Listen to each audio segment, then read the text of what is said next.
Greetings fellow warriors, and welcome back to another Mountain Blade 2 Bannerlord video. As you may have guessed from the title, I was at Gamescom this year and had a lengthy talk with one of the Bannerlord devs and recorded some footage, given the footage isn't as clean and crisp as the usual, but I hope you don't mind this one time. In this video I will talk a little about the new features I noticed, how it felt playing on consoles and snippets from the developer interview. Enjoy! I was playing on the new Xbox version, which comes with two graphic options: Fidelity mode and Performance mode.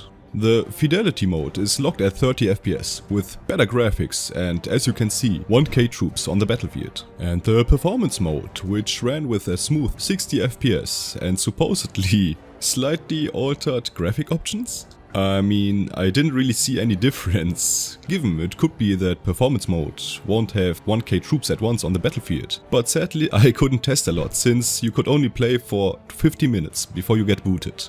The controls take some time to getting used to, but I did manage just fine after like 5 minutes or so. But all in all, playing on consoles was a pretty pleasant experience and I wish I could have played more.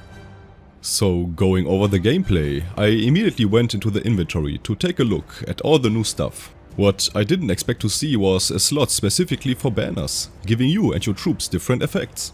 These will either or increase a specific value, like accuracy or range damage.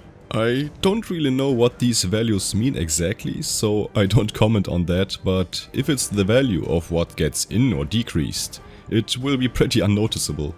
In the non-Gamescom version we don't have a slot for banners yet.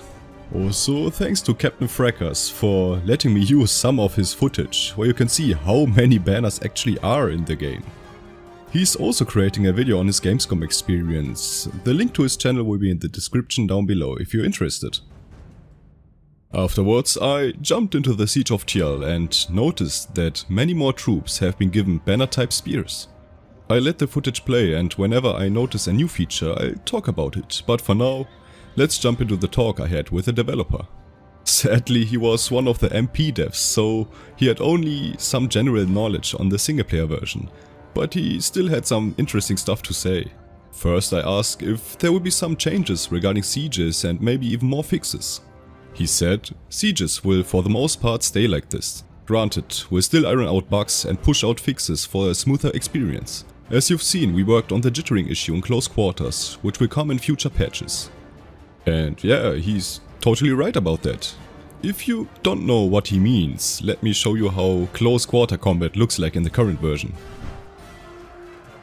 It's a jittering mess with bodies shaking around, and it's impossible for you to counter the enemy attacks since they get thrown around constantly.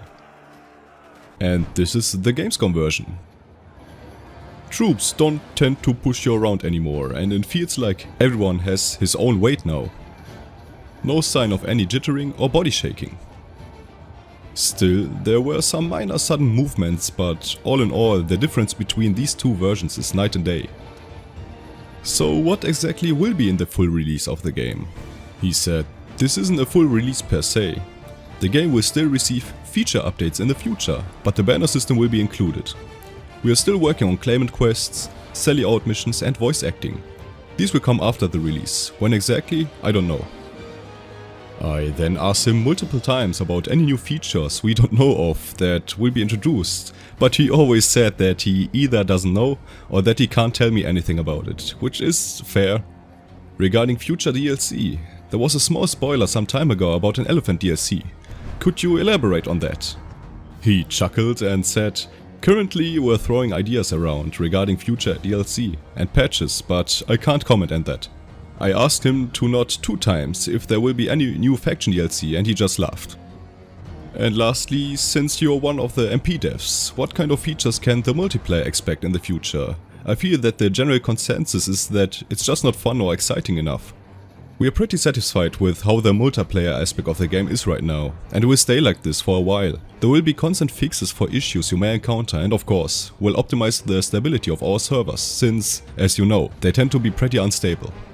I also asked why patches take such a long time to be released, and he said, game development takes a lot of time. Having an idea to implementing it into the game is a long process. New features will be talked about during our meetings, which we have pretty frequently, where we pitch our ideas to the design team and they tell us if it's possible or not.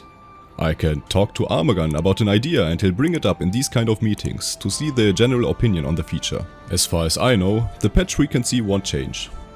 We then talked a little about the general workflow at Toywood's headquarters and some minor stuff, but all in all, it was pretty nice to get a look behind the curtains, even though the answers on new stuff were mostly pretty vague, but the dev was really nice and eager to answer my questions with long explanations, and generally it felt nice talking with him. In total, I left the interview pretty satisfied and hopeful for the future of Bannerlord, especially because new features will be introduced even after the full release. What do you think? And well, I guess that's it for this video.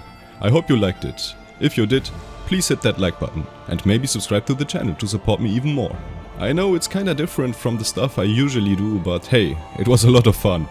Join my Discord server where you can talk with me and other like-minded people about all kinds of stuff. And I see you all in my next video.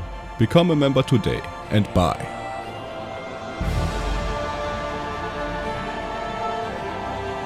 Another big shout out to Clinky Man, Ed Kainer, Max M, Chains and Paralyzed for supporting the channel.